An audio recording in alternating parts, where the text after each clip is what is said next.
I was out of the country and Yes, missed a few recordings. Yes. And Honorary third chair Blake. yeah, Blake filled in. Thank you, Blake. He I don't know if you listen to the pods, but he's still gunning for your spot apparently. Yeah, I did. I think you were egging him on more than he was. I only did one time because he was. I was just seeing what he was saying about it. But yeah, he'll be back at some point. Yeah, for sure. But yeah. So you were so Portugal mainly, but started off in Madrid and went and so on. There you did do some work first. Yes, I was there for work. Yes, and also on December 8th. Yeah, got to attend the premiere of Avatar: Fire and Ash, the Spain premiere, the Spanish premiere in Madrid at this big theater that was like massive screen, dual projectors, so they'd have enough power and brightness to do the 3D. Wow, it was pretty crazy. Is it like an old historic theater, or is it just like so it's like a newer thing? It was built in the late 90s, I think. The theater has, what was it, like 25 screens? Thing was massive. The theater itself was like walking a shopping mall. So you said it was 3D. Was it IMAX or just 3D, or what was? I don't know if this theater had IMAX screens, but I don't know if this one was. Maybe it was, because it was like 1,000-person theater. Like it's massive. It's like their biggest one there at this. Do they do 4DX? Because that's what. Speaking of the pod, while you were gone, Blake did that with Fire and Ash. So I don't think they had. They don't do 4DX. I don't know if they had 4DX at this. They had so many things at this. This particular screening was not. Okay. But the only talent they had there was the Charlie Chapman's granddaughter. I forget her first name. Una Chaplin. Una Chapman. Yeah. She's great. And I didn't know she was in the new one. Yeah, that's cool. Yeah, I just know her from Game of Thrones and Taboo, some other stuff. Correct. Yeah. But she was there in person. Awesome. So we interviewed her on the red carpet. Nice. And then got to watch, after we did all our work.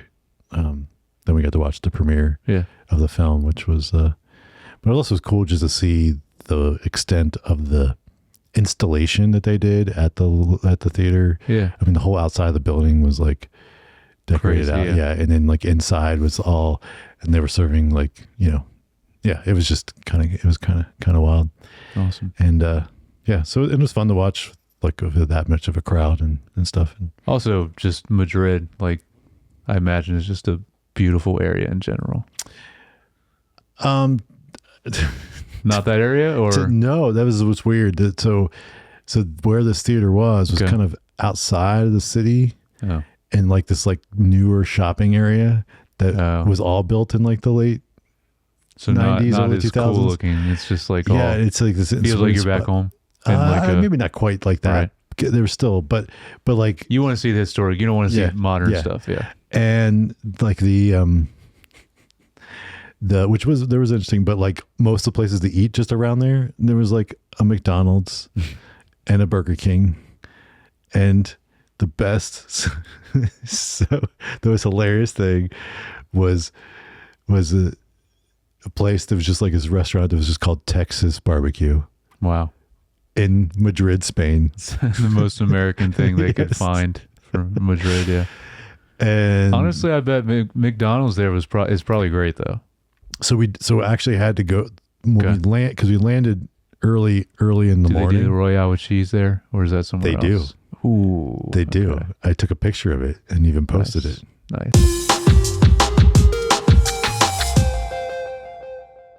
Hey, welcome back to Screen Time TV, a podcast where we discuss some of the latest streaming shows and then do deeper dives on a specific show, which currently is Pluribus. And you're going to be discussing the finale and get into that towards the end of this episode, which are all timestamped if you want to jump around.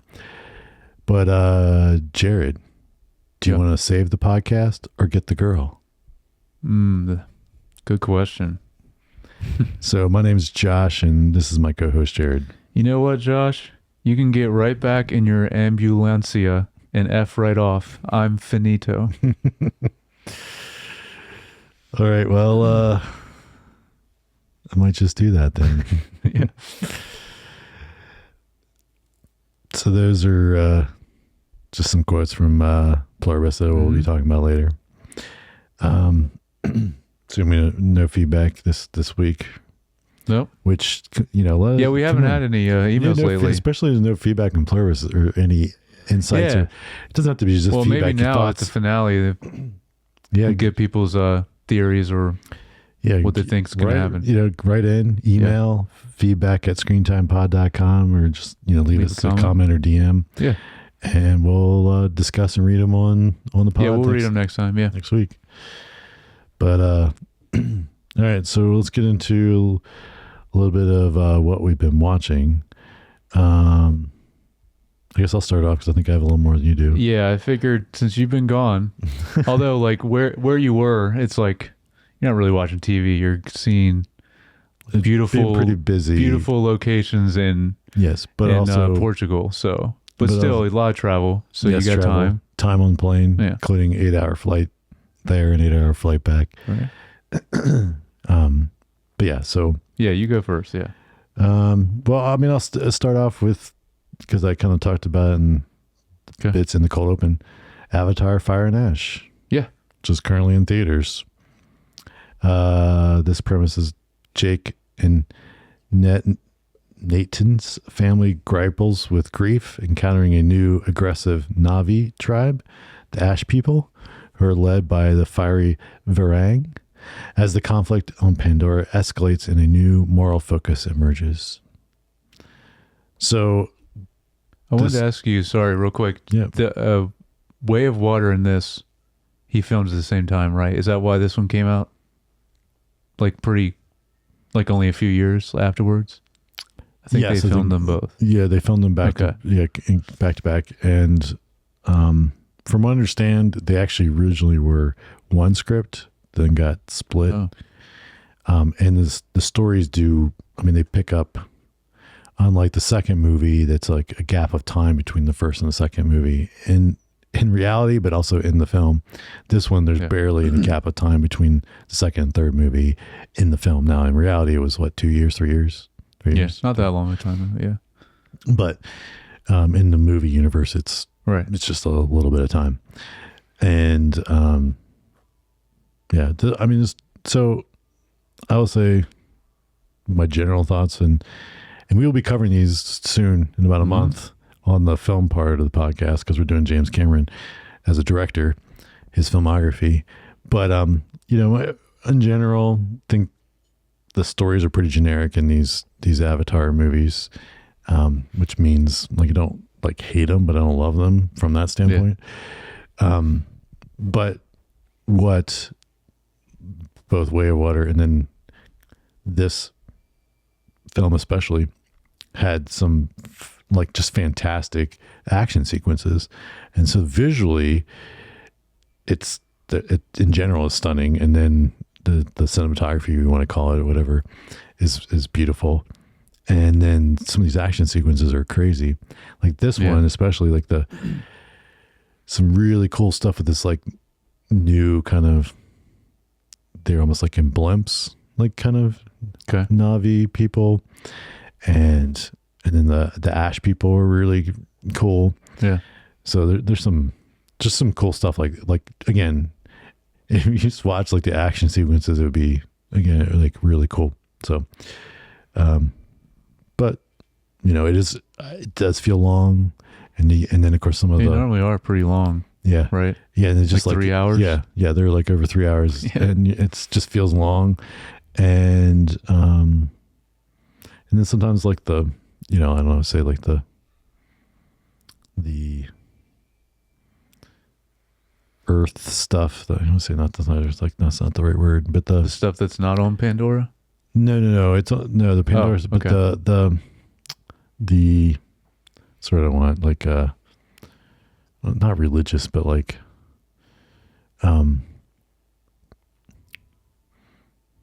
I don't know, the mystical stuff, I guess. That's the word I get, kind of the kind of Not magic, but mystical. Yeah, the goddess or whatever, right. like that they kind of like that stuff. Always, mythology. I guess, yeah.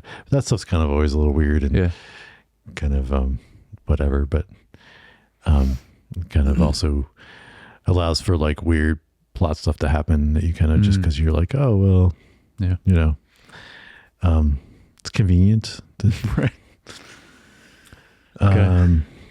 But yeah, but you know, it's pretty fun. So okay, it's just I've really tried several times to get into Avatar, and I totally understand the like visually and just everything they do with it is like amazing. It's just like the story and world of it, I just can't, just could never really get into. Did you try watching the second one? Yeah. Okay. Yeah. And I know that's a big jump up because first Avatar was 2009. So like even visually there's a big difference for sure.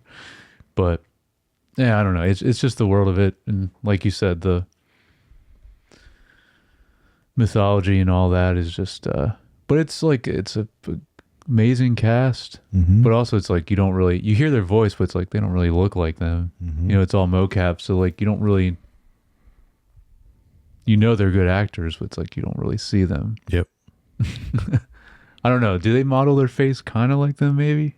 Probably a little bit, but okay. Yeah, I mean, I guess in the first movie, more than second and third one, you see a little bit of them sometimes when because they cut a lot, they go a lot back to the Earth stuff in the first movie.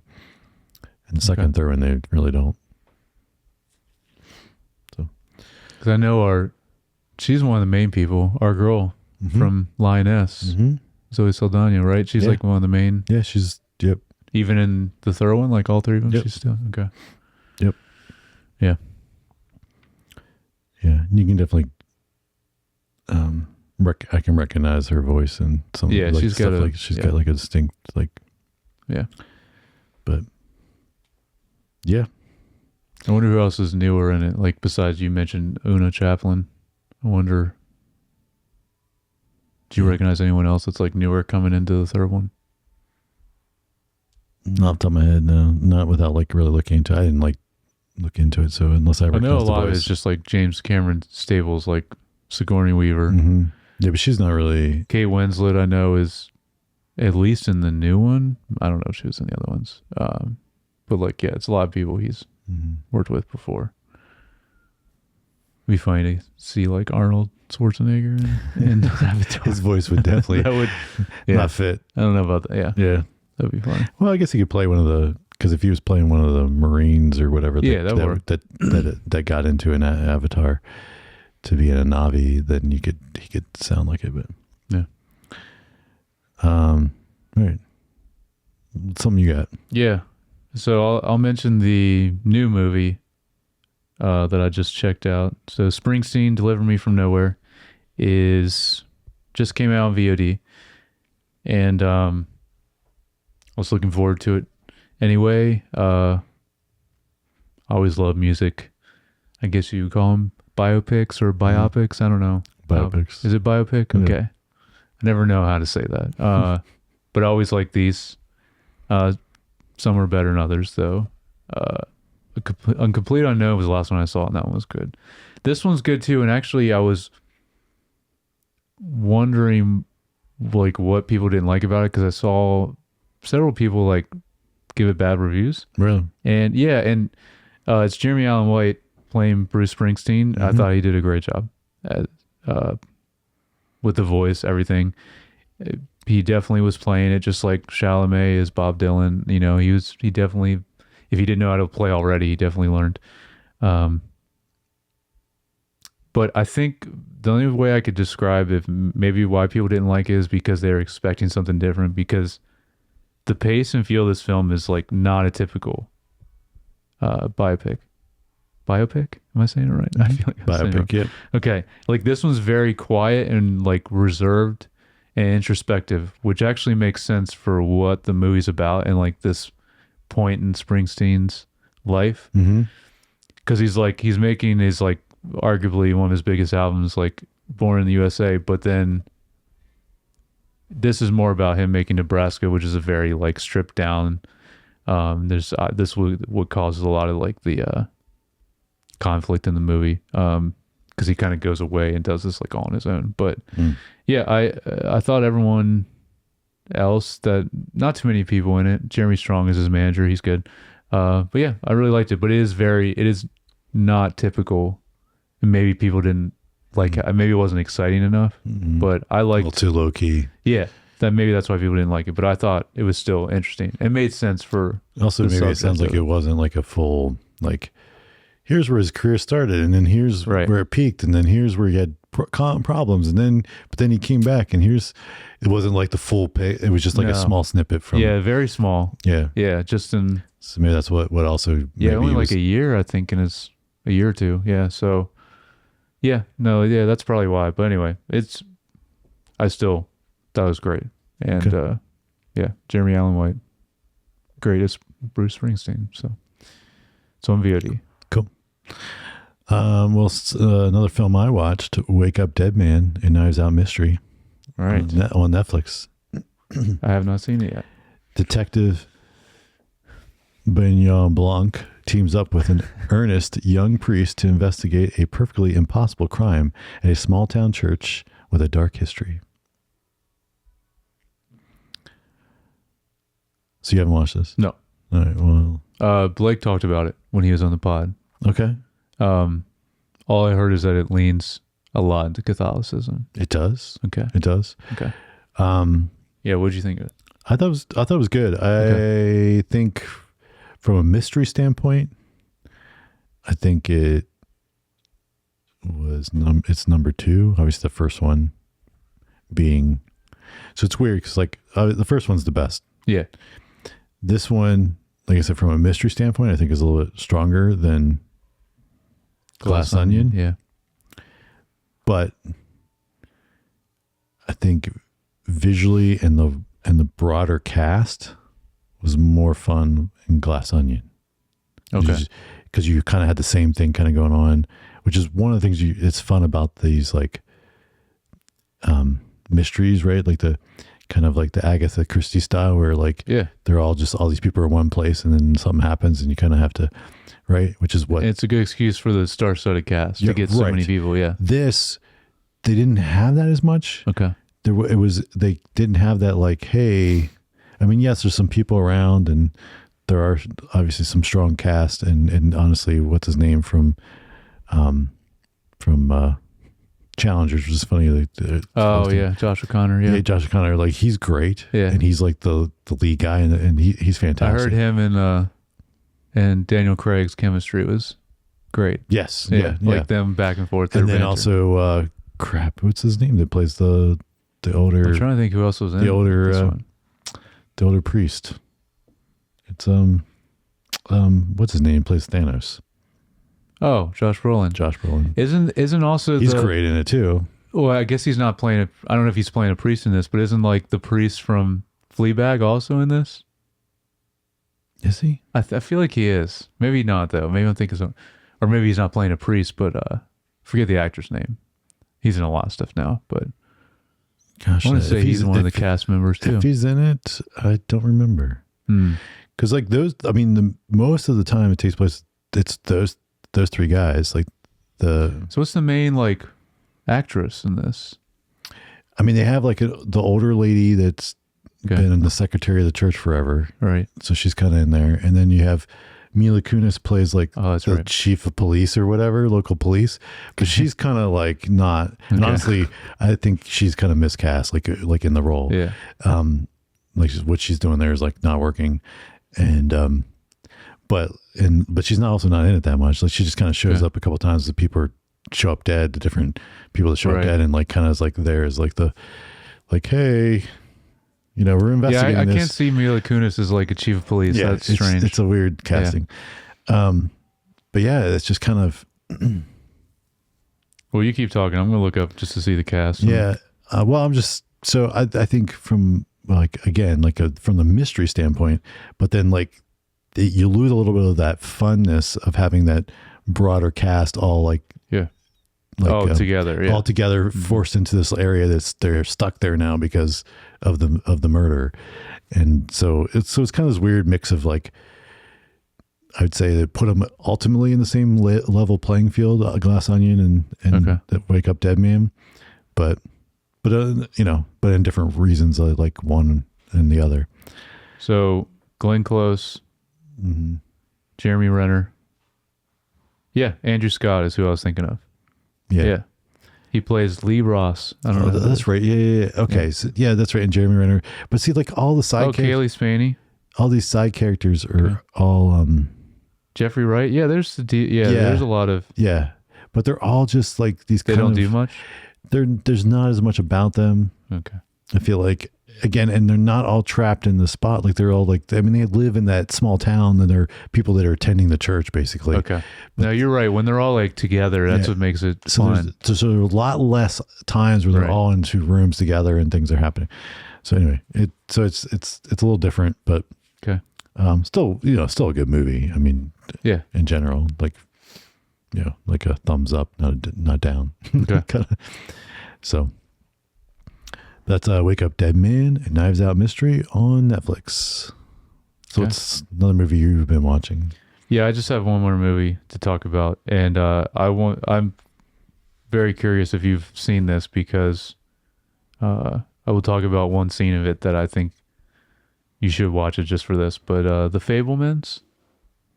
I have not seen this. Okay. I know what you're talking. I mean, I know the film you're talking about. It's so cool. Like I've been wanting to watch it for a while. This came out in 2022, I think.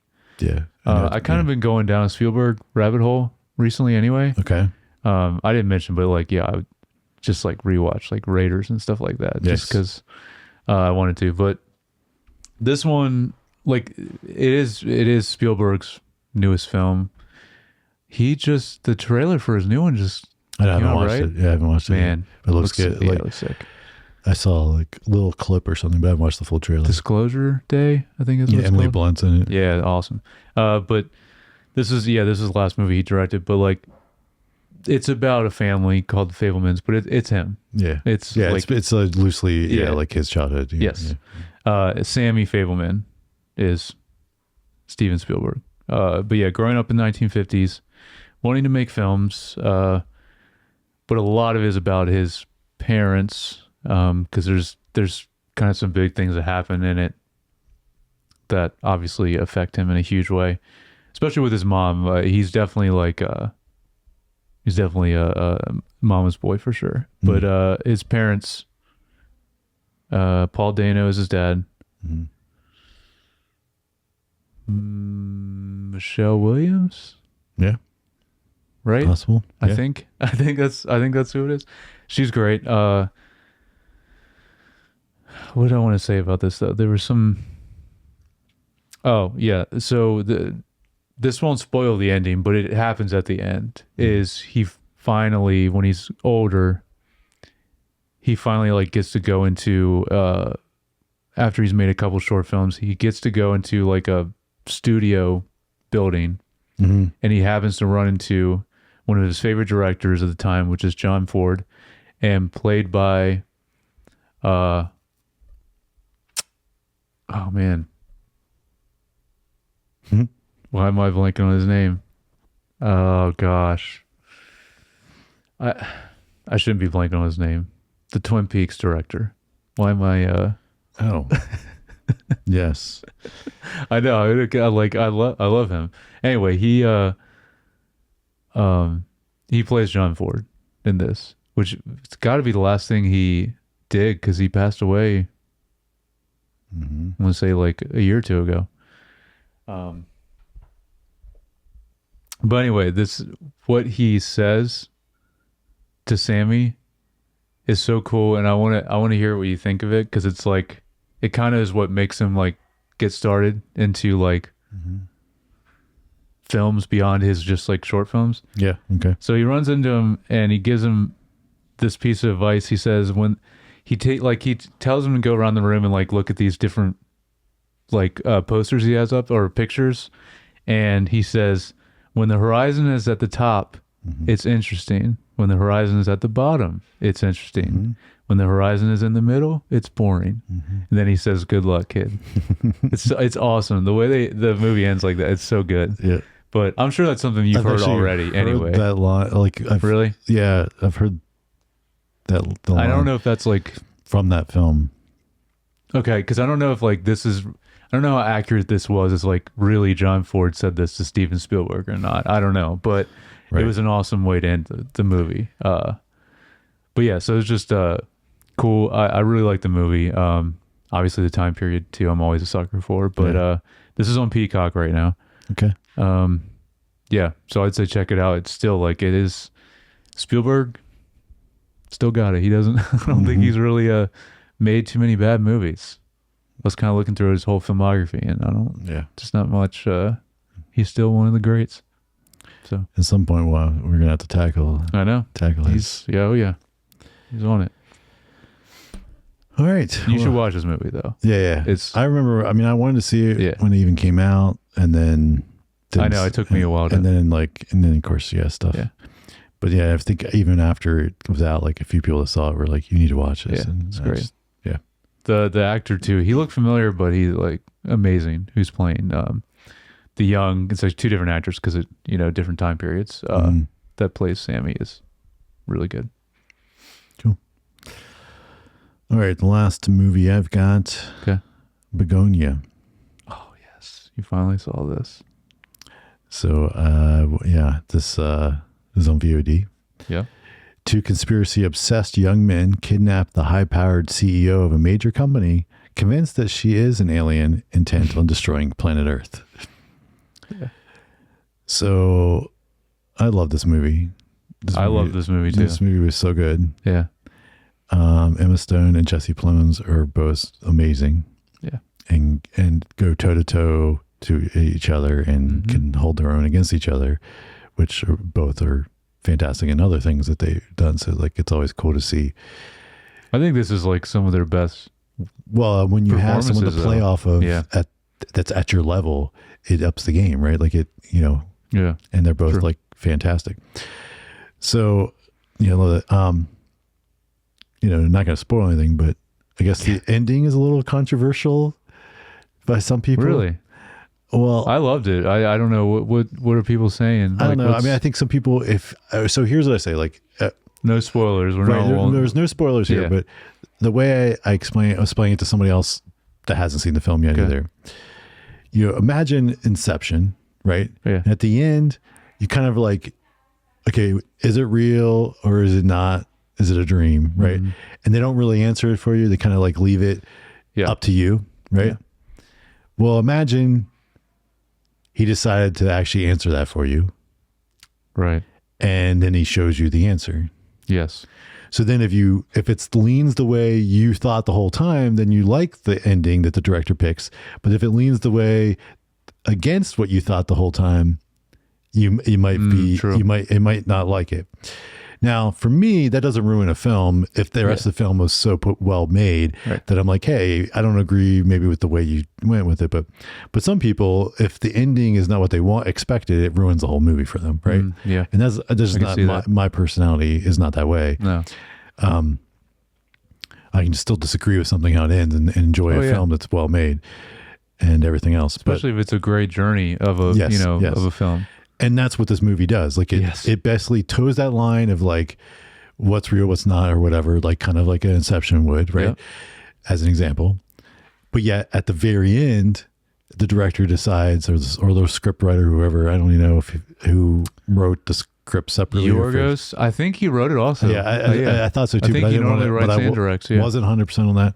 Yeah. But anyway, whoever made the decision, probably him, decided to say which way they thought it went, right? Or which way's real. So I still thought it was great because I kind of like, that's the more fun one, right? It is. But anyway, so what do you think of the visuals? Because it's so unique, which is kind of his thing. Like, he did this with Poor Things also. It's just so cool what he does, especially at the end too. But like, and then I think I mentioned to you, I think VistaVision.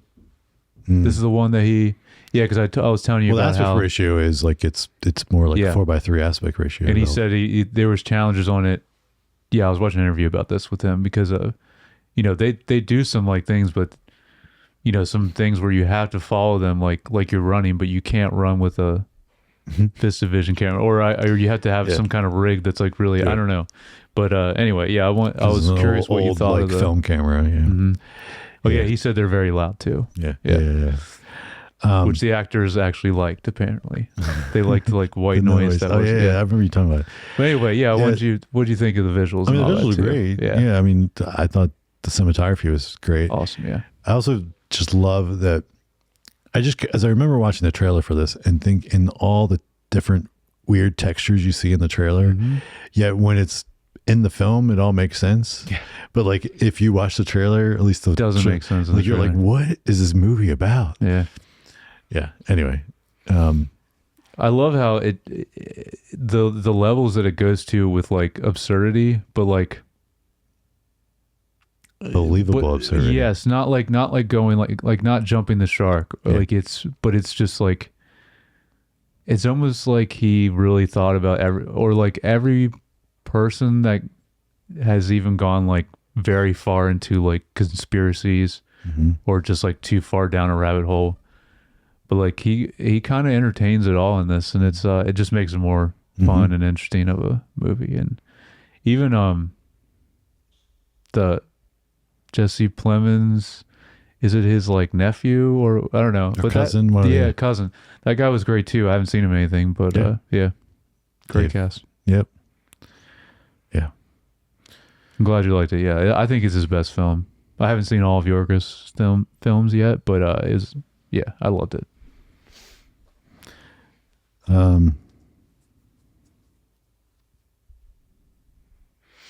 So then last. Oh, you got something else? Okay. Well, just one other thing. Yeah. To mention. Emily in Paris season 5 on Netflix. Okay. So this came out I didn't know you still watched it. A week or two ago. I've watched it every season when it comes out. Actually, I should say I didn't know it was still going. So this was the one though that not the one. This season was a little interesting.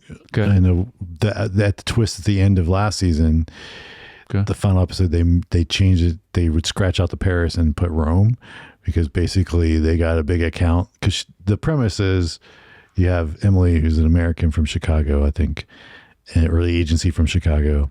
I only think she grew up in the city, and she gets moved over to a small marketing agency in Paris that this big agency from Chicago acquired. So she has to move to Paris to be like the American liaison. And so that's why she's stuck in Paris.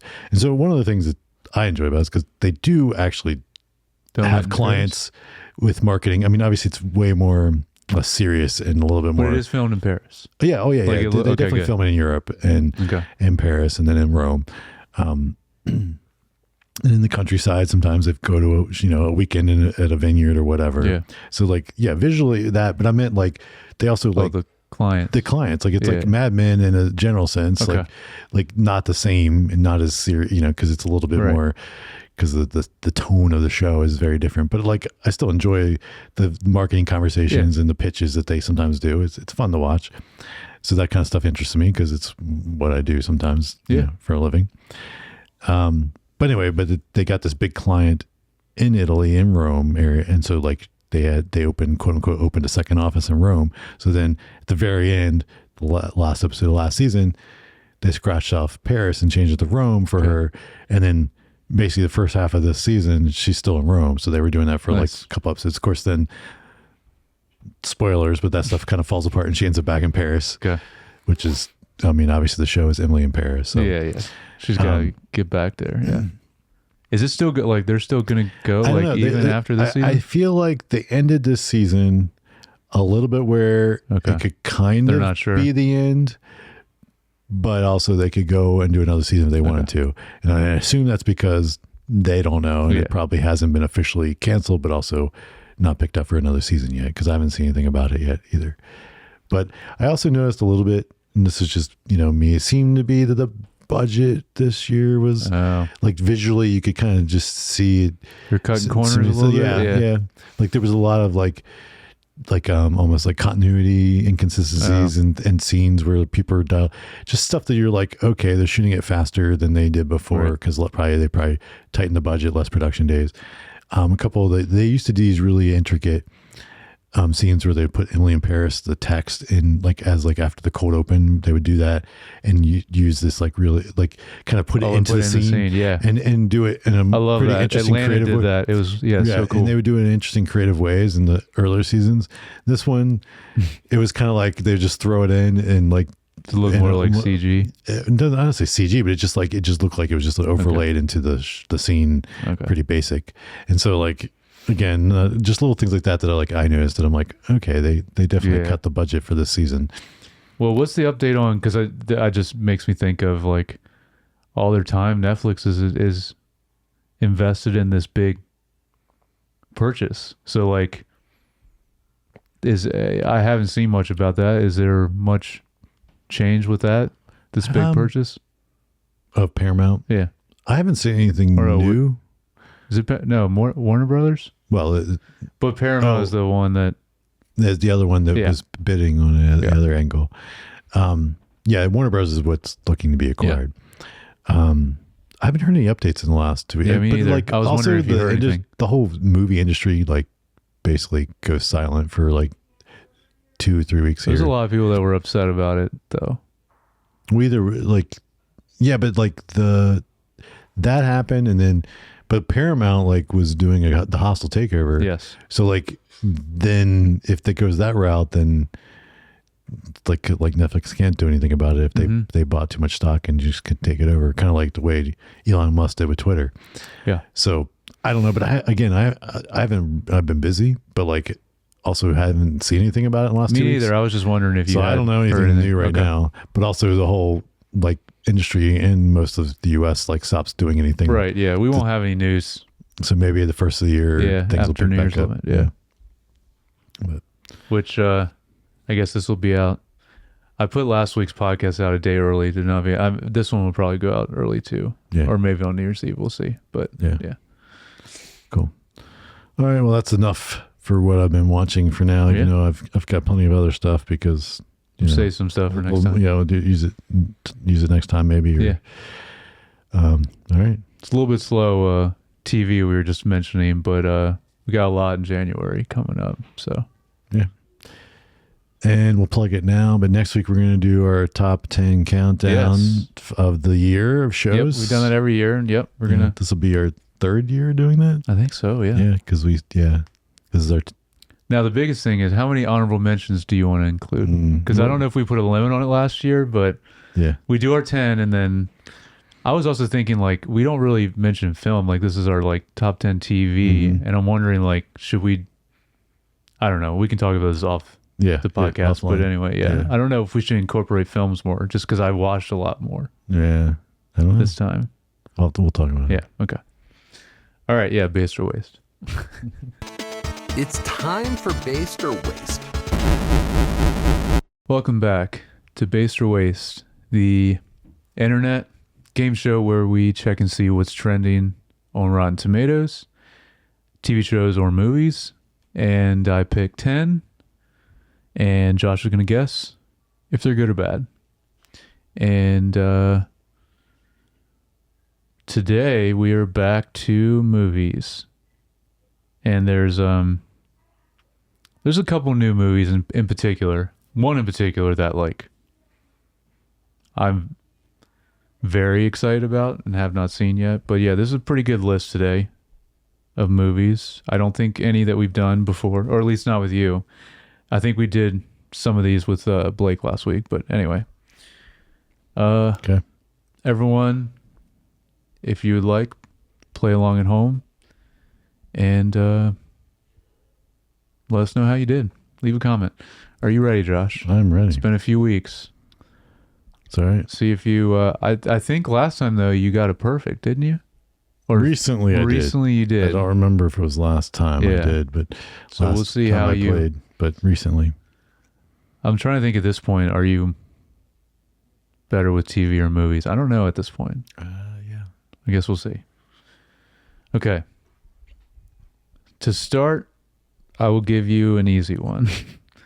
This is a re-release. I always like to throw in a couple re-releases into theaters. So this is Kill Bill, The Whole Bloody Affair. Okay. Yes. This has got to be based. Yeah. I mean, This is a 98. Yeah. But I wanted to see this. Actually, Blake mentioned this too. He did go see it. oh, okay. But this is, both movies in one. Yep.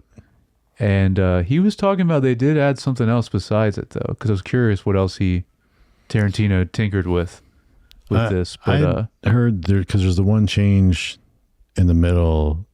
They do change something in the middle, right in the transition in one of the scenes. It's like edited a little bit differently because there's like a line taken out or added. oh, something. really? Okay. Yeah, it's something that makes. I think it's something taken out that was added to make it more cliffhanger-ish when it's two movies. But, Oh, so you don't need to do that with this. and it's like you just take it. So there's like something like that changed, and I think there's like an anime thing that's like added or something Oh, cool. Okay. somewhere So they did add in some. or something. Like I that. just want. I hope. I haven't heard anything, but I want them to actually release this, like a Blu-ray or something, because I would like to watch it this way, like outside the theaters. But anyway, yeah, it's been a while since I've seen this. I definitely want to, check them out again. This one, I'm not sure if we did already, but Hamnet. Are you familiar with this? Mm-hmm. Yeah. Yep. Based. Yes, 93. So I knew it was Shakespeare in some way, but I didn't know it was like literally the story that inspired Shakespeare's Hamlet. But the Hamnet thing, I don't know. I don't understand. Anyway, Jesse Buckley though, and who's the guy in it? Anyway, I don't know. I heard it was like incredible performances in this, but Yep. So, all right. Next, Ella McKay. based. No. No. This one's controversial. I heard like some people like it and some people hate it, but no, this is a 23. This is very, Wow. very bad. Yeah. So, well, I wonder what the critic score is. I don't remember. Because I mean, I've heard good things mainly about it, Okay. but mostly through critic stuff. I think not so much Right. from other people. I actually know this all. But- Yeah. I don't know. It's the girl from Sex Education, right? Correct. That's the main. I don't know who else is in it, but Yeah, she's that's the what I know lead, about it. yeah. Right. Okay. All right. This is Which I met her at CinemaCon. Oh, did you? Yeah. I don't She know was if you there. mentioned that. Yeah. That's cool. Are you gonna do CinemaCon again? I don't know yet. When was that? It's in That was April. Yeah, pretty early in the year. Yeah. Yep. All right. Next is The Testament of Anne Lee, which is a movie I definitely want to watch. Mm. You haven't heard of this? I have, but I'm also trying to picture it. Amanda Seyfried. Okay. Yes. I'm gonna say based. She's always great and everything. Yes, 89. Which I also want to see the house made. Yep. That may or may not be on the list. Okay.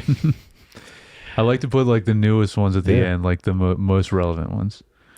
So that will be coming up actually. All right. Now you see me, now you don't. Based. I feel like we might have covered this one already, but yes, 80. All right, now we are on to all the like very recent Okay. movies, which 5 more?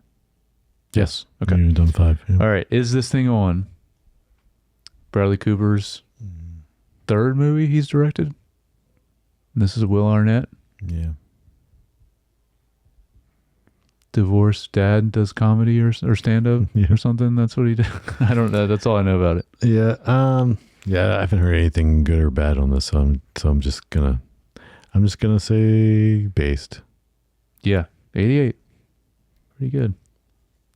I do want to. Bradley Cooper is a good director. Mm-hmm. Like, He's good all around.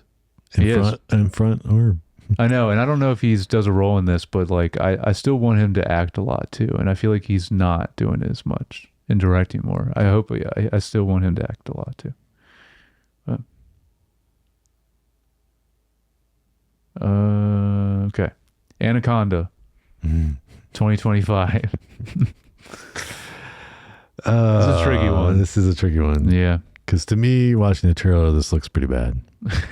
the trailer does look very bad, but great cast. General audience might. I'm still gonna say based. No. No, it's a waste. It's a 45. Okay. It might have been based at one point and then probably dropped a lot. I don't know. I don't know what the critics No, said I on know this it's one. audience score. Yeah. But that's no. I mean, if it was critic score, I would have guessed waste. Yeah. But right. with the audience, like it's kind of tricky because normally it's stuff that can be like Minecraft, which is like like probably most of the critics would say it was a bad movie, but the it's audience like a score 90. was Yeah, up, it's like and people like it love made it. a ton of money. So Yeah. Which is another Jack Black movie. Just a Yeah, he's like number one actor for like kids right now. It seems. he's in the Mario movie. Right. Crazy. Yeah. It's like the Gen Z and Gen Alpha kids probably like that's the celebrity that they know more than anyone else probably now, or like actor. Especially the Alpha, Gen Alpha. Yeah. All right. Avatar, Fire and Ash. I mean, it's probably based. Yes, 91. They made $1 billion yet? I don't know. Did it? I don't know. Probably will. I mean, the other one's it. Yeah, I'm sure it will. All right. Our last two are the big ones. So, The Housemaid. I'm gonna say based on that one. Yes, 92. This is higher than I thought it would be. Because this kind of seemed like a prestige trash type of Could be, yeah. movie. Yeah, but great cast though. But I've been hearing good things, and I think it might be elevated above that. Okay. But I'm not sure. Okay. Which is kind of why I'm like, yeah, I kind of wouldn't mind seeing it. This is what you're saying. This is the other Amanda Seyfried movie with Sydney Sweeney, and who's the guy? He's not familiar, somebody, he's not somebody I'm familiar with. Like, he looked a little familiar, but I'm not familiar with him, like, name-wise. Okay. All right, and last, most importantly, because I want to see this movie so bad, I just haven't yet. Marty Supreme. My boy. I got to watch his all his films. Yeah. You Chalamet. But it's also the Safdies. Like, it's... Well, no, not both Safdies did not direct this one. This was only Josh Safdie. Okay. But last film was Uncut Gems. Yeah. Which is incredible. I'm going to say based. Yes, 95. All right. We haven't talked about it. I talked to Blake a little bit about this, but yeah, are you even interested in this? Like, I mean, I don't know if you've watched the trailer or know much about it. I mean, I've seen the trailer. Okay. I know, it's about table tennis. Yeah. But it's in the 50s. Yeah. And yeah, it's Marty Mauser or something that he's based on, but like, yeah, apparently was a big table tennis guy. I mean, again, I know you, but yeah, because of Chalamet and then the directors, like, I'm interested in it more, from that aspect than actually what it is about. But it makes it interesting to me. But yeah, but this, I wouldn't be as worried about seeing this in the theater. Like I would, just because the composer for this is the composer that I believe did the rest of the Safdie films, which they haven't done that many films, but amazing. Like the Uncut Gems score was like one of my favorites from that year, and he's kind of doing a similar thing in this, I heard. So like I want to see it just for that. But all right, so pretty. Speaking of, I know we kind of but the score in Begonia was. Oh man, yeah. Well, it's score in Pluribus also. Yes, it is, but like it's great. But no, you're right. Begonia's score. Oh yeah, it was sick. All right, well, it's a pretty good average. 8 to 10, yeah. Average score. We'll see how you do on TV next week. But good job, Josh. Welcome back to America. All right, that has been Based or Waste. Tune in next week. As I slipped up earlier, Pluribus. Great score also, though. Yes, great score. Episode 9, the finale of season 1. Mm-hmm. La Chica o el Mundo. What is that, Josh? Which means... I don't know. I don't know You Spanish. don't know? I don't know Spanish. The girl or the world? Oh, the girl or the world. Okay. You're the one with like the crazy streak and yeah, I know, but I wanted to give you the opportunity to guess on it. I mean, I know La Chica is the girl. Yeah, of course. Menusos arrives in Albuquerque and complications ensue. Carol visits the last best place on earth. So overall thoughts on this episode? I would like you to go first because I want to know your thoughts on episode 7 and 8 since you haven't been here. Right. So Blake and I have talked a lot about this, but yeah, I'm curious what you thought of the last two before we get into the finale. Trying to remember the things.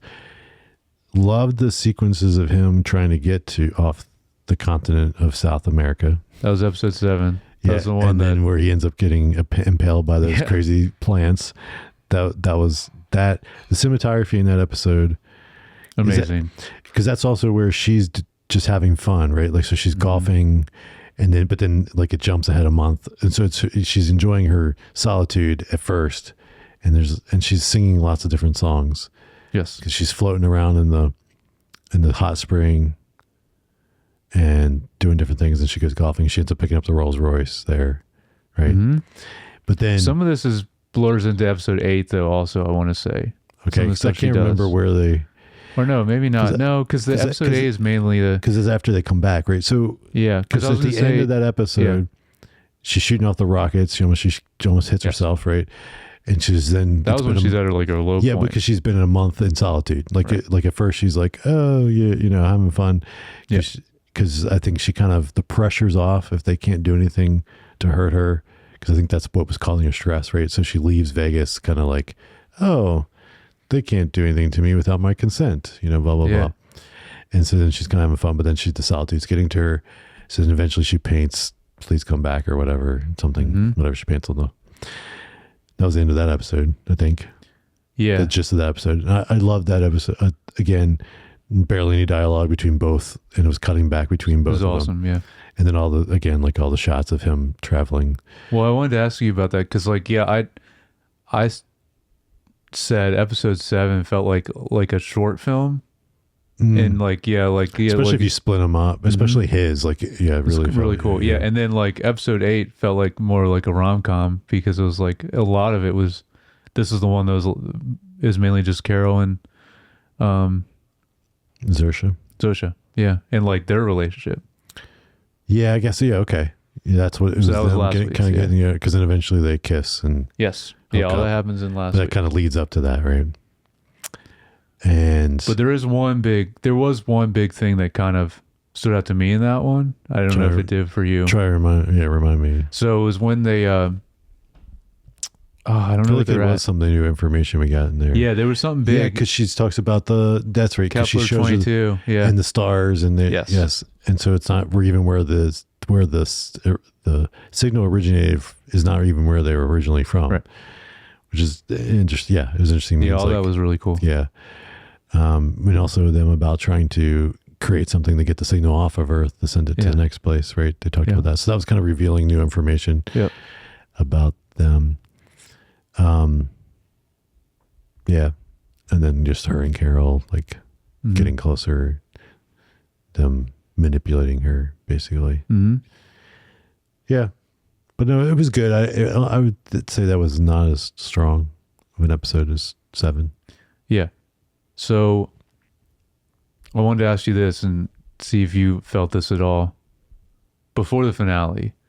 Were you surprised that they waited for Menusos and her to finally meet? Yeah, I thought it would happen before, and sooner. I thought it would happen at the beginning of that episode, right? But they jumped in time, showed them kind of meeting, their relationship blossoming, and then but I mean, still good. Oh yeah, in general, but that one was kind of But now with the finale, I'm wondering, you think it was successful, or like did they reveal enough for a whole season? That was the only thing I was kind of worried about the show. Besides that, I love this show, but that was something that was So you want somewhat of a concern of mine. So you want to know at this point, do I think they revealed enough? Yeah, now that we have the finale. I will say I liked the finale. I think it was good. I do think they kind of sort of went like front loaded the season as a whole with like kind of revealing information because like it seemed very like cliffhangery information, and then they would give you stuff this first like 4 episodes, and then it kind of like slowed down, and then they're sprinkling stuff in a little bit, but it's a lot slower. And since then, so like I feel like the second half was smaller bits of information. So, and I think if it was all that way, or if it was a little bit more balanced, you probably wouldn't notice. But because it like felt like so much, and we kept learning so much stuff about the hive mind, whatever, and then it kind of tapered off, became smaller little bits, that it feels like it changed. Yeah. And that's where it's, I think, but then when you take a step back and just like, but as a whole, even at this pace, it's still good. And I think it's just that it set an expectation that they couldn't maintain. Right. Is how I feel about it. Yeah, I agree. It's still like I think a successful, well, for sure a successful season, and even a successful finale. I think it just should have revealed maybe a little more. And I don't know. It just, I guess I kind of still feel like I did in the last few episodes, where I think it should have revealed a little more, I guess, overall like lore of the show, or revealed a little bit more about, I guess I guess it kind of did in this finale a little bit. Revealed a little bit more of the grander scale, and a little bit last week's we mentioned. I don't know. So I think I have to watch it all a second time and really feel different if you binge it versus week to week. But I think it is just, and we'll get to this at the end. Speculating where things are going. So let's get into this episode. So first of all, I love this cold open. This cold open was so good because this kind of, I think, reset and reminded you of the terror / creepiness that is what they're doing. That you haven't seen that you saw like the beginning. Those first couple of episodes, like maybe through episode 3, whatever, somewhere in there. But we haven't seen it for many episodes, which means like in real lifetime, a month or so, right? Because these are week to week. So, you kind of just getting used to this more. They're just super happy people and just want to make you happy and blah, blah, blah. But then to see this, what happens is the one of the 12 or 13 that are left finally has conceded to transitioning over to the hive.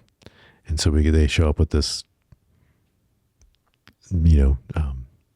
canister that didn't get, and she's like in this tribe or like tribal kind of village, Peruvian village. And she's a younger, preteen, teen, like age, something like that. But anyway, like the thing that's like creepy is then as soon as she transitions, like the whole thing dissolves, because it's like they were just putting it on as a show for her, right? So, but then like even the animals that they were taking care of was just like leave them, right? Yeah. So like the little baby goat it was that like she kind of was like bonded with and like kind of gets ditched. Yeah. Well, I mean, it is good to see it in this context because we already seen this before and seen this even with Diabate with like playing out kind of like the Bond thing. Mm-hmm. But like obviously, and that's like in a different way, but like this is just seeing it on like a more serious scale. But yeah, it is crazy. Like, yeah, I mean, it's literally what they said. Like they're literally doing everything they can. Well, to the extent of what they can do at this point to get these final 12 people over to the hive, because I think Zosha even mentioned it again in the finale at some point where she said like, or maybe this was the end of last week's when they kind of have like somewhat of a breakup where she says like there is still some stuff that's going to take time or research still. That was this episode. Was that this episode? Yep. Oh, did they do the whole breakup thing in this episode? Yep. It was at the end. Okay. All right. Sorry. I don't know why I was thinking that was last week. Okay. All right. We'll get to that then. Yeah. So this is the cold open. Then, yeah, because we're somewhere in Peru. Yeah. And then, but then we, cut the music and then we're back in Albuquerque as Manusis arrives. And we get the, this interaction with them that, they are not, I guess it's someone that can go toe to toe with Carol with the abrasive personality. It's the best way to put it, which is fun to see because she's been abrasive, but like everyone else has been accommodating. Of course, most of them are just the hive mind people, but the others, their morals and values are very different too, like, or the way they go about things. Yes. So yeah, they probably don't agree on much in general. Yeah. She's trying to use a translate app. He like takes the phone and jumps it in the drain, which this was kind of funny because like I was like, for a second when he's I was like, how the heck is he going to get that? But then I didn't think about, the MagSafe on the back of the phone. It was almost like an ad for MagSafe. That's exactly what I put in my notes. I said, this is kind of a stealth advertisement for Apple on how durable the iPhone is and the translation app. Yeah. Because that's a big part of this. Was it using the Apple translation app? I think so because it's like the real time thing because I've used that before. Mm-hmm. Yeah, I think it's like the built-in one where it's just like, it'll read back to you or you can just talk into it. And then of course MagSafe. Yeah, the MagSafe. Yeah. Yeah. So, I mean, maybe they will use it as an ad. Like I could see it like I mean, now. they technically could. They could just play it in their Apple stores. Yeah. Play the scene. You add a little text overlay and a little bit of voiceover and different music to the shots, and it's suddenly a commercial for Apple iPhone. But yeah, so that was a funny interaction. So, and this is so both my quote and your quote is so good because it's like it happens at very pivotal moments in the episode. Mm-hmm.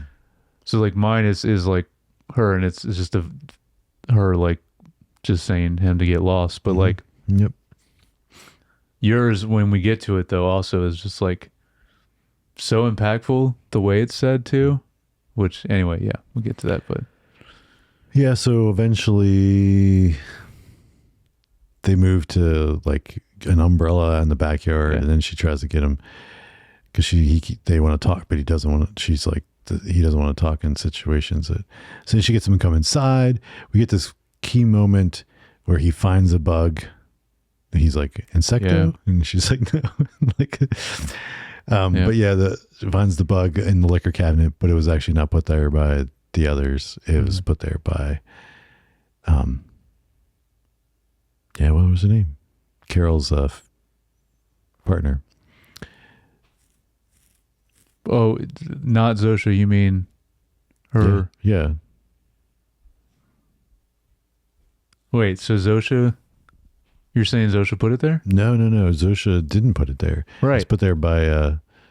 so her original... Yeah, partner put it there because they... Okay, I didn't even think about to see that. if she was drinking when she Right. was trying to freeze her eggs because they were doing the process of freezing the eggs. Right. Okay. And she obviously, it's been established that Carol's had a drinking problem Yes. for a while. Right. Because she had the breathalyzer in her vehicle Mhm. and things like that. So even though he does find like a little sensor that's all it's doing is checking to see if the cabinet's open and closing. Yeah. It, that wasn't put there by Zosha or the others. But there was also a nice stealth way to remind everyone, if you forgot there was eggs frozen, that this is important information to know I'm sure about. most people didn't forget because it was a big thing that was the topic of conversation with a lot of people, and us included. We mentioned that. Yeah, we've mentioned it, but like, I guess not, the maybe not normal person doesn't listen to podcasts and discuss things and go on like online. I didn't listen to any Pluribus podcasts, and that was definitely like on my mind throughout the whole season. Like it seemed like a pretty big thing that was going to come back to at some point.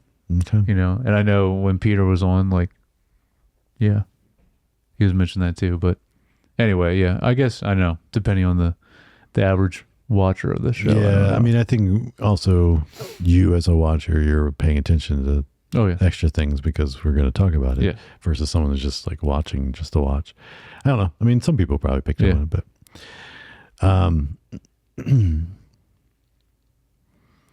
it's I think it's the dynamic between these two actors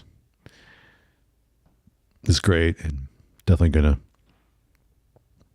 give them things to work with in season 2.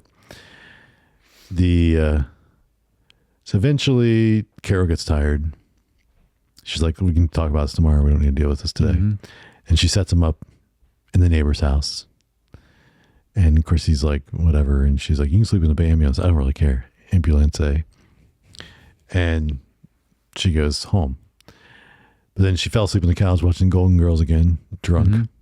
She gets up and she, then locks the door and tries to barricade the door. I think so. Yeah. And I'm like, kind of late now, Carol, but Yeah. But then she notices Zosha's car. Yeah. In front of the neighbor's house. Yeah. And of course, then she gets very upset and jealous and all the things and runs over there and grabs her like she's an object that she owns, which is like also like just very interesting way of framing that. Yeah. And then she's like, would you tell him? And of course she's like, I'd tell him everything. He asked questions. So Zosha's been clear, like, well, and Manuso's both, like, actually Diabate, I think, even like, it's like everyone but Carol is all just like, when Carol's asked, like, how do you know this? He's like, oh, I just asked. And it's like something that she's never really thought about to do. Like now she does, but like, just over the season. Yeah. When he's never talked to them yet, but he only, because Carol gave him all the stuff she knew, like that they can't lie, blah, blah, blah. Then he suddenly was like, oh, well, then I'll just ask them about Carol and find out what I need to know. Well, Manusos has been, I was mentioning this on, I think episode 7 in particular, because that was one of my favorites. The one we were talking about, it's kind of like a short film, but like his line that he kept saying that was just so cool, where he's just like, none of this stuff belongs to you. Like he was just awesome in that episode. Yes, that's true. He had some of the best lines. And then he's saying, I'm curious what I want to save the world and all that, but what his back, because he's also obviously very skilled and talented and smart. Yeah. And survival and different things. Like I wonder if he's like ex-military or something. He has some kind of interesting background that he has to have to even be able to do some of the things he's doing. Oh yeah, because his survival for that whole episode, especially, like besides, I mean, landing on that spike thing of like that, literally they were warning him about that, but like that's like that could happen to anyone. But yeah, no, he definitely. I think you're right, military or something. Yeah. So then she gets Zosha out of there. And then I love it. He's just like, picks up the phone. He's like, send me another one. Yeah. So then we get to get this moment where Zosha's like, don't be alarmed, Carol, but something's about to happen. And she lays down. And then she starts seizing. So then, of course, Carol knows what's happening. Mm-hmm. So then she runs over there, and we see him experimenting.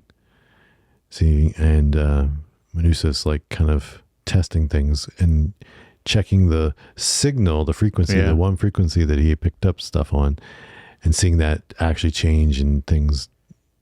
What was the thing he kept asking him though while this was happening? Well, he was saying like, you're still in there. Yes. Like he was like saying about so he's trying to like almost wake up the person inside because she said like this person trying to get him to respond outside of the hive mind. Yeah. Right. Because Carol said it's reversible because they've, and of course, I don't know, he might ask them himself. We don't know all the things he discussed with Zosha before. Yeah. But like, if it's reversible, he's trying to figure out how to do that. Right. And so he obviously found that link with basically the frequency they're all talking to each other on. And so if you're able to disrupt that, then you might be able to break someone out of the hive mind is kind of the theory he's going on. Well, does he write this down now or at the end of the episode? Because I have a note about a signal wave loop. Because he writes down something like that. That's later. There's a question mark. That's later. And I'm wondering if that has to do with what he's trying here. Well, it's later. Okay. That's at the end when he writes that down. Okay. So right now, I think he's just trying to see that. Okay. I couldn't remember if it was. But of course, then Carol stops him. She comes in with a shotgun. Yeah. And stops him and lets that guy and then, of course, then she gets back over with Zosha. And then I love the part where the phone's ringing. She doesn't answer, doesn't it? She's like, I know who it is. And then she picks up the phone and is like, whatever lady's name is, I forget, the lady with the daughter. And yes. And she's like, it wasn't me this time. Mm-hmm. And hangs up. It was a great response. Yeah. Yep. Because she's basically argued with those people. Yeah. The whole season. Yeah. That's like the only thing we've heard from them. Yep. So, and then we get her like basically week of. This is like her perfect day, or like her spot in the world. Like they spend about a week gallivanting the world. Yeah. On like a vacation where they're like on the beach in like a tropical place, and then they're in a city on a skyscraper overlooking a city in a bathtub, and then they're like, you know what I thought? Then they're skiing in the mountains somewhere, and end up in a ski chalet. But that place was so cool looking when they have this conversation. But I was thinking, they didn't do anything. I was just thinking this now because I believe it was last episode where she talked about how much she was into trains. Like, why wasn't that ever a thing they did? We didn't see. Yeah, with the. Well, I guess it was more just about the sound of it. She kind of was. The sound. Yeah. Anyway, I thought they'd do something like that. Yeah, and one thing I forgot to mention was the date or the days for the cold open. The day it was like on the 70th day or something, and then we backed up in time, almost like 2 weeks from when. Okay. What's his name? I can't think of his name. Menusis showed up. Yeah. So then kind of, or whatever it was, 10 days, whatever it was. And then they do it's like somewhere it shows the date where they go off and do these things. And so it's kind of like a week or something that they're kind of going about doing this vacation. And then they end up in the ski chalet, and they're in the lodge or whatever by the fire, and they start to have this conversation. And this is where, very pivotal conversation. Yes, which is where finally Carol realizes, one, that they can create her DNA from a stem cell from her frozen eggs, and they're already working on it. Mm-hmm. Of course, the chances of that working are 100%. So there's that. Yeah. And it's not done yet. But that means once they do that, they can actually have a thing that she can. Yes. And then also when Carol's like, like this feeling of feeling good all the time. And then Zosha's like, well, it could be even better. Mm-hmm.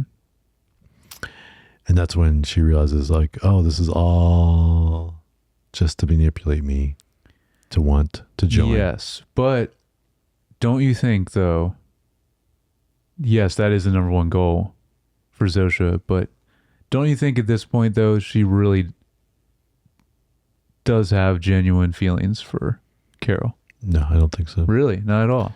No, because Okay. I don't think they can have the individuality. Because remember, she She tried last week. She makes that comment also earlier in this episode about loving him, Manusis, just as much as she loves Carol. And Right. Carol's like, you can't love them. That can't be the same. And Yeah. and she's like, yeah, it is. Like, basically. That's interesting. Okay. Well, I was thinking last week when she, like, Carol basically forces her to start saying, like, me or I instead of us. Mm-hmm. Then she got better doing that and being more like, But that's, again, it's all right. acting. It is an on, yeah, It's all an act. Yeah. Yeah. And I think But it's just to make Carol feel more comfortable. Yep. Yeah. And so she's willing to do it. Right. They're willing to go those Okay. lengths. But you don't think including, like, nothing has, like, seeped into her, Zosha? I don't think it's possible with the way that Yeah. Well, I don't know. That's why I wonder if that is ever a possibility. I don't think it is. I think it's just all an act. Okay. Because, like, even when she's like all excited about The book. the book, yeah. Which is a great scene, but yeah, that's interesting. Yeah. And has all the It was very ideas, believable. Yeah. The way she. all the ideas about how she maybe become a female because she switches to a female lead. And yeah, so,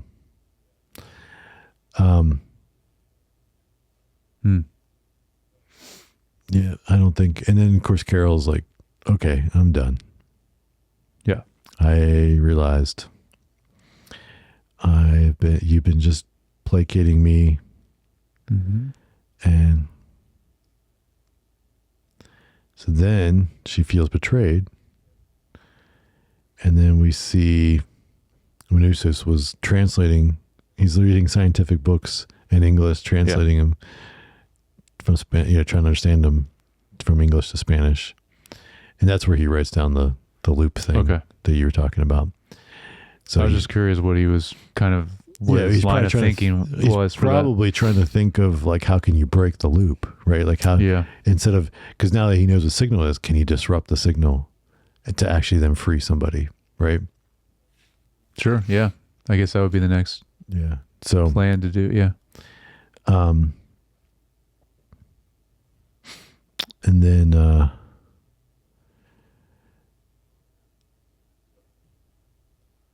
so we see them, and then the helicopter's noise, he comes out and he sees the helicopter landing there in the cul-de-sac and drops off Carol. Yeah. And then also drops off this giant container. Yeah. And this is where we get, and then Carol's like, okay, let's save the world line. And then he's like, what's this?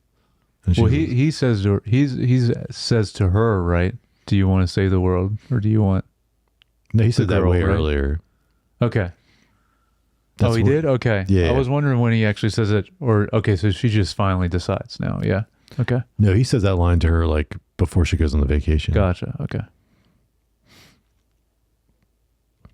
And then, because he found, by interrogating Zosha, like, he found out that they had a relationship. And then, but yeah, and then she's like, so then he's like, what's in the container? And she's like, an atomic bomb. Mm-hmm.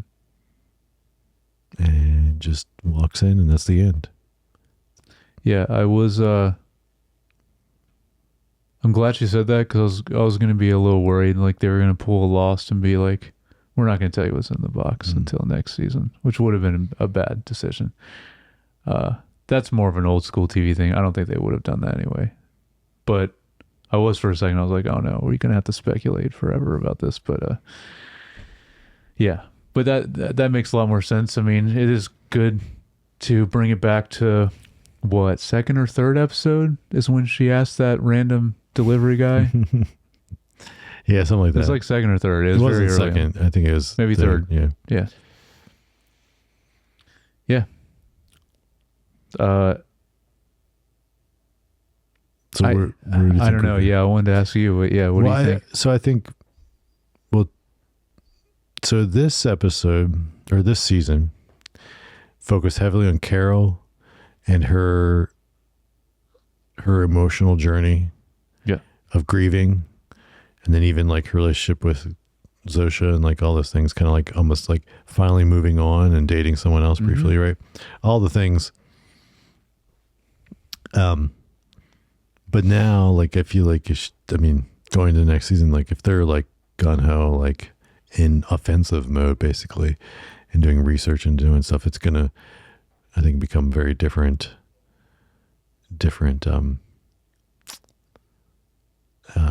type of pace of show. Like, it's gonna feel very different. And I hope it is, because they can't just have Carol be isolated a lot again for the season. Like, right. Well, I hope, because again, they all left. Her and Manusos, they all left because when Manusos was like messing with the other guy, then she's like, you know, we need to do, and then they all left. Yeah. And so now, like, they're back to like being the only ones. Yeah. The two of them are the only ones in Albuquerque, theoretically. Right. And so, of course, we've lost one, so now they're down to 11. Yep. And then how many others willingly? I mean, I could see the one lady chatting, obviously, when she called, but like, if her if her whole someone else is gonna like, I could see give into it. Although, so one thing I did think about, even from like the pilot, I don't know how this plays into like them technically having to always tell the truth, but like, do we think there is potentially more than what they say that are not part of the hive mind in the world? No, I think because they have to tell the truth. I think, okay. Yeah.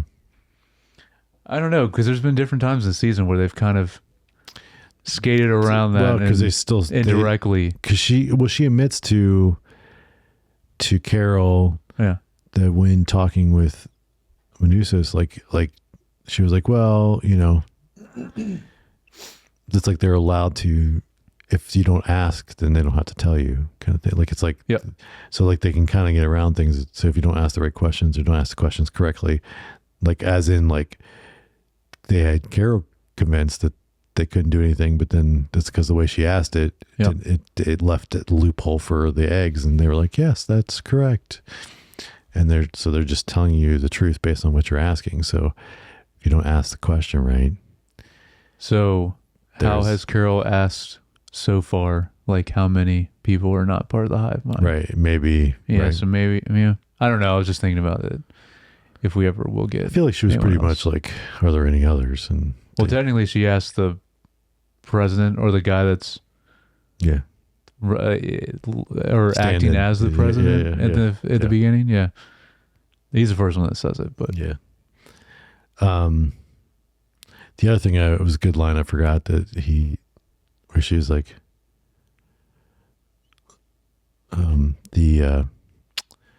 she's like, they can't do this and then like they won't even hurt an ant or something, and he's like, well, is it good morals or something to value a person at the same level as an ant, or an ant at the same level as a person? He said something like that, and that was a good line from him. Like, like a ant and a person aren't at the same value, but they're valuing that in an apple. They won't pick an apple, right? It's not just like treating like animals well, like, let's say like a dog. It's like, no, like literally an ant or something. Like that's I mean, it's a good point, him to question that. Yeah. So I obviously looking forward to season 2. I mean, and again, it's weird because it's such a small show in general. It's like there's not a lot of characters to speculate with of like what could happen, but I guess the question would be, I'm sure it'll expand though. Yeah, I think for season 2 they can expand it. Like, obviously, just simply them figuring out a small way to reverse it, they could add a new character easily by reversing it for one person, even though they haven't. It would be hard. I think it's a big difference between reversing it for one person and reversing it for the whole world, 7 billion people, whatever, 8 billion people. So, there's that. There's things they could play with that. The, of course, that them experimenting, trying to figure out that, how to defend from, if they are trying to change over Carol or whatever. I mean, that would even be crazier if Carol does get switched over at some point, because that would be crazy. You think they would ever do that? But then she would come back. I don't know how easy is it? We don't know. Right. I guess they could play with all that. Yeah. Yeah. Yeah.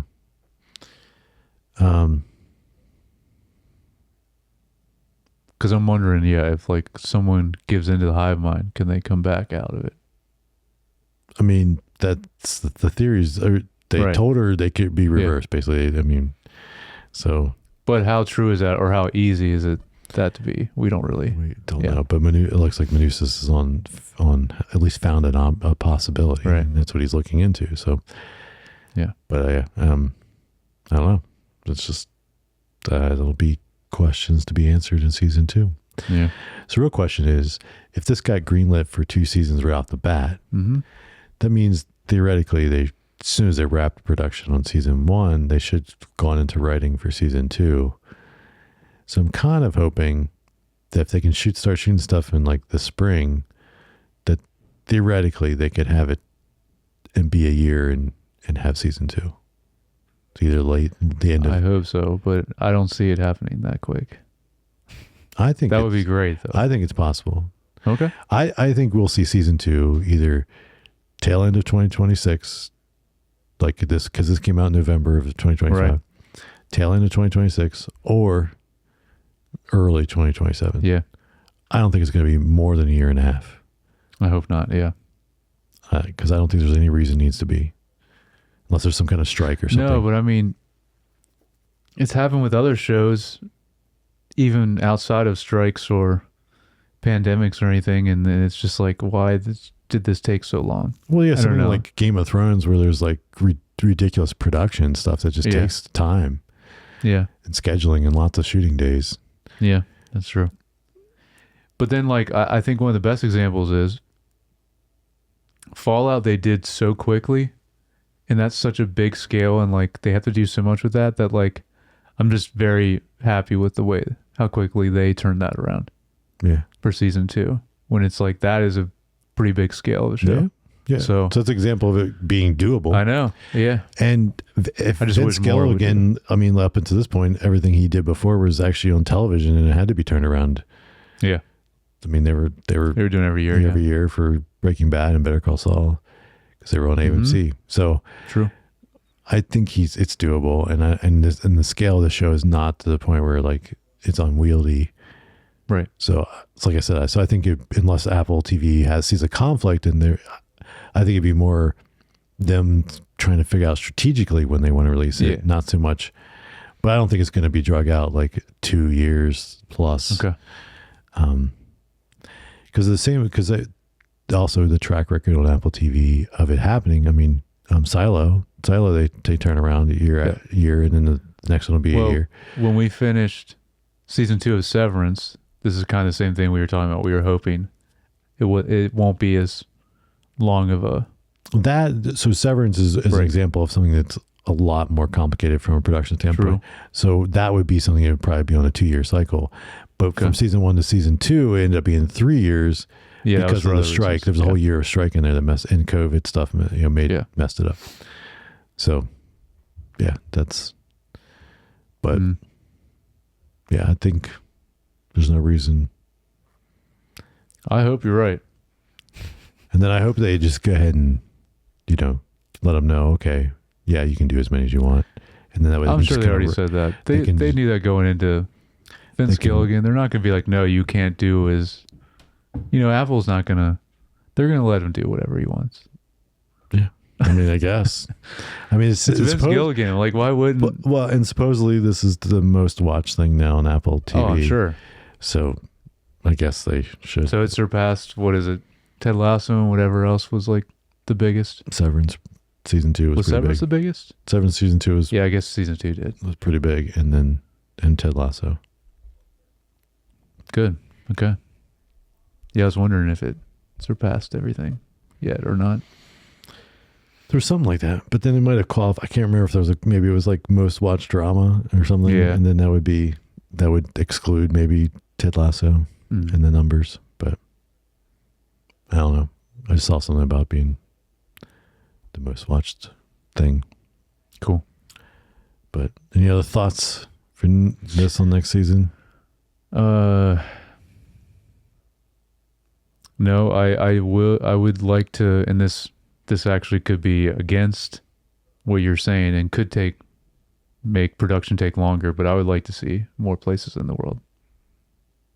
Like we got, well, in this finale, but like we got another, a little bit in this season, but I would like to see more globally, just different scenarios. Didn't have to necessarily be anything, but I know that would.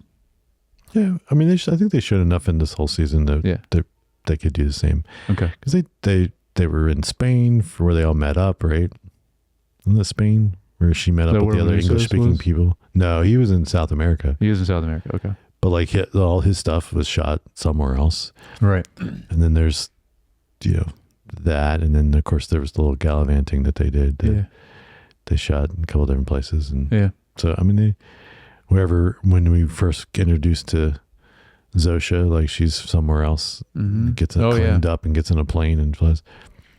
So I wonder if they actually they could have probably easily just made it in a soundstage, but I wonder if they actually went to like that ice hotel. Oh, and right. Wherever they were, I don't know. No, right, there was that too. Yeah. I wonder if they actually went to wherever that was. Yeah, or if they just made it in yeah. But yeah, so I mean, that was a flashback, but it was just that. But was also still some different location.